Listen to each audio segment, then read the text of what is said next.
স্পষ্টভাবে।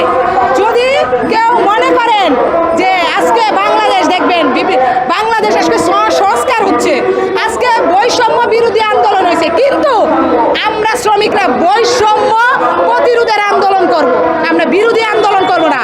বৈষম্য বিরোধী আন্দোলন করা মানেই হচ্ছে আগে যারা ছিল হুমকি দামকি ঠেট দিছে, এখন শূন্যস্থান পূরণ হয়েছে, চেহারা পরিবর্তন হয়েছে, কিন্তু ওই হুমকি দামকি শ্রমিকদেরকে এখনো দিয়ে যাচ্ছে। অতএব বৈষম্য বিরোধী আন্দোলন আমরা করবো না, আমরা শ্রমিকরা বৈষম্য প্রতিরোধের আন্দোলন করে তুলব। স্পষ্ট বলি, সমন্বয়করা তো মাত্র লেখাপড়া শেষ করতেছে বা অনেকেই চলমান আছে, এখনো পড়ালেখা শেষ করে নাই, তারা রাজনীতির আহামরি কিছু না হয়ে যায় নাই।